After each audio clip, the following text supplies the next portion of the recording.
तो आज मैं तुम्हें बताने वाला हूँ एक छोटा सा रिकैप 1 दिसंबर से लेकर के बाकी आज 3 तारीख 1 दिसंबर का चौथा तारीख सॉरी।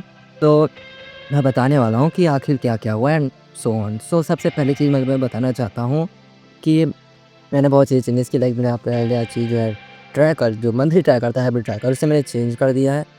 थोड़ा-सा चेंज हुआ है और इसमें क्या ही मैं अपडेट दूँ बट मैंने बता दिया है ताकि तुम भी देख पाओ कि मैं क्या-क्या यूज़ कर रहा हूँ अपने लाइफ टाइम के हिसाब से। तो मैंने अगली बार 260 में से 148 पॉइंट्स करीबन कुछ पाया था एंड उसमें भी 10-15 दिन मेरे चले गए थे, मैं कहीं चला गया था एंड सो ऑन। तुम उस वीडियो को देख सकते हो, मैंने अपलोड कर रखा था पहले भी। तो इसमें यही बात है, उस वीडियो में मैंने ये कहा था कि जो मैंने मतलब 10-15 और लेस 40 दिन में चला गया था मैं, क्योंकि उस टाइम 40 दिन क्या बोल रहा हूँ मैं, सॉरी 40 पॉइंट उसमें निकल गया था मेरा, क्योंकि उस टाइम टेबल में मैंने पूरा टाइम कहीं और स्पेंड किया था, एक नाना में चला गया था ऑपरेशन, तो इसमें मैं चला गया पॉइंट्स एंड उसके बाद वो 0.48 बचा, उसमें से संडेज का हटा दो तो अलग पॉइंट्स बचते हैं। तो मैंने काफ़ी ज़्यादा अच्छे पॉइंट्स गेन किए और मेरी कंसिस्टेंसी काफ़ी बढ़िया चल रही है, तो मुझे काफ़ी मतलब खुशी मिली एंड स्लीपिंग ओवर पूरा मैंने देखा ट्रैक किया तो मुझे पता चला बहुत अच्छा है। दूसरी चीज़ मैं बताना चाहता हूँ कि भाई अभी मैंने बीच में अपना टैबलेट लेना खाना छोड़ दिया था, मतलब जो मेरा सप्लीमेंट था मल्टीविटामिन का उसे छोड़ दिया था, क्योंकि बजट निकल गया था नीचे और मैं अपने मम्मी पापा से पैसा नहीं मांगता किसी भी चीज़ को जी। तो जैसे मेरी सैलरी आई मैं दोबारा गया दोबारा वो सप्लीमेंट लिया एंड मैंने अपनी कुछ चीज़ें लिया एंड तुम्हें पता होगा, शायद नहीं पता है, मैंने बताया नहीं था कि 1 दिसंबर को मेरा बर्थडे था एंड लाइक देखो बर्थडे मैंने खुद भी नहीं बनाया एंड ज़्यादा लोगों से मतलब कुछ भी विश वगैरह पार्टी वगैरह कुछ भी नहीं रखी एंड ना ही मुझे ज़्यादा विशेस मिली। मैंने खुद अपने लिए खुद के लिए गिफ्ट लिया था, तो मैं दिखाया था, मैंने देख सकते हो वीडियो। मैंने एक बहुत अच्छा पैंट लिया था, बहुत स्पाइडी टाइप का था, इसका नाम क्या था मैं भूल गया एंड यहाँ पे मैंने स्टिक कर दिया था, जो मुझे बहुत अच्छा लगा, नया लुक था। मतलब आई नो मैं एवरेज लग रहा था, मुझे पता है मैं उतना डेवलप नहीं हुआ हूँ बट मुझे अच्छा लगा, मैं कुछ तो इम्प्रूव कर रहा हूँ, तो आई नो फैशन सेंस नहीं कर रहा हूँ बट कर रहा हूँ क्योंकि मुझे हेल्प करेगा। दूसरी चीज़ एंड ये एक्सपीरियंस बेस्ड होनी चाहिए। मैं जहाँ मेरी शिफ्ट रहती है, जहाँ मैं शिफ्ट करता हूँ हमेशा, तो वहाँ के मेन ओनर्स में जब बात हुई तो मैंने उनसे पूछा क्या आपने कभी अकेले रहा है? लाइक देखो, मैंने उनसे पूछा कि आपने कभी 18 के बाद जब उनका बिज़नेस चल नहीं रहा था, तो मैंने उनसे पूछा कि आप कहीं बाहर गए थे दिल्ली, मुंबई ऐसे टाइप वहाँ रहे थे अकेले? तो उनका आंसर था हाँ, मैंने रहा था। और कितने साल? 10 साल से भी ऊपर। तुम्हें पता है शायद मैंने बताया था तुम्हें, पूरे चैनल में रॉबली मैंने अनलिस्टेड कर रखा था, नहीं बताया। 12th होते ही मैं निकल जाऊँगा बाहर अपने बाकी प्रोजेक्ट्स के लिए एंड वो सब करने के बाद मैं 2-3 साल मुंबई में दूँगा एंड लिटरली बता रहा हूँ ये फेज़ बहुत हार्ड होने वाला है।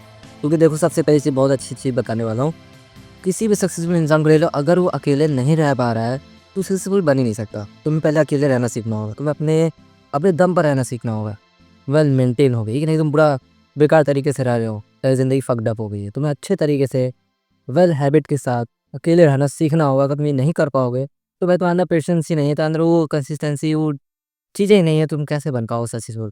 बिज़नेस में भी तो यही चाहिए होता है ना, प्रॉपर कंसिस्टेंसी एंड चीज़ें वेल मेंटेन होना है। जब तुम खुद को मेंटेन नहीं कर पा रहे, बिज़नेस कैसे करोगे? एंड ऑल ओवर बार तुम्हें लास्ट में बिज़नेस करना ही पड़ेगा अगर तुम्हें आगे बढ़ना है। लिटरली बता रहा हूँ बहुत ज़्यादा मैं मुझे पता है कि भाई मुझे बहुत लगना है, लाइक हालत ख़राब होने वाली है बहुत ज़्यादा। बताना चाहता हूँ, मैंने इस दिनों में मैंने सब कुछ कंटिन्यू करके रखा। मेरी कुछ दिन की जैपनीज़ स्टडी रुक गई है एंड मैंने एक बहुत ही अच्छा प्लान सोचा है, मैं तुम्हारे साथ शेयर करना चाहता हूँ। प्लान ये है कि मैं लाइब्रेरी जॉइन करने वाला हूँ, क्योंकि देखो मैं घर अभी इस तरीके का है, मैं घर में पढ़ ही नहीं सकता। आई नो मैं 9th में हूँ, मैं 10th में जाने वाला हूँ, तो मुझे पढ़ाई में थोड़ा फ़ोकस करना पड़ेगा। मेरी पढ़ाई भी थोड़ी कम चल रही है। एक घर में झूठ नहीं बोलूँगा, मैं घर में कर ही नहीं पाता पढ़ाई। मतलब मुश्किल ही होता है करने में ऐसा, बहुत मुश्किल होता है। एंड मुझे कोई टीचर नहीं चाहिए पढ़ने के लिए, मुझे पता है कैसे पढ़ना है, बट मैं पढ़ नहीं पाता हूँ। एंड पढ़ाई में वैसे ही मन नहीं लगता है, तुम्हें पता है मैं उसमें इंटरेस्ट ही नहीं है, बट मैं पढ़ सकता हूँ। मेरे अंदर उतना पोटेंशियल है कि मैं टॉप तक कर सकता हूँ, बट मैं करता नहीं हूँ, उसमें कर रहा ही नहीं है, वो मेरा गोल ही नहीं है, फिर मैं नहीं करता। पर ऑलमोस्ट हल्का-फुल्का तो करना होगा। मैंने लाइब्रेरी का तो लाइब्रेरी मेरे लिए बेटर ऑप्शन इसलिए है क्योंकि वहाँ पे मैं स्टडी कर सकता हूँ एंड जापानीज़ की पढ़ाई वगैरह भी कंटिन्यू कर सकता हूँ एंड कोडिंग को भी कंटिन्यू कर सकता हूँ। तो मेरा वहाँ साइलेंट मिलेगा, मुझे वो एनवायरनमेंट मिलेगा एंड मैं लोगों से भी मिल पाऊँगा। आई नो बात नहीं कर सकते लाइब्रेरी है वो, बट एटलीस्ट मैं ऑब्ज़र्व कर पाऊँगा। तो मेरे लिए बेटर ऑप्शन है एंड मेरे पास टाइम एक्स्ट्रा रहता है। सुबह के टाइम पर मैं थोड़ा फ्री होता हूँ, अगर मैं स्कूल ना जाऊँ एंड सराउंडिंग ही ऐसी होती है कि कुछ कर ही नहीं पाता मैं। तो मेरे लिए वो बहुत ही अच्छा ऑप्शन होगा, तो मैं वो चूज़ करने वाला हूँ एंड ये चूज़ करने के बाद मेरी लाइफ़ पूरी मतलब बिज़ी होने वाली है।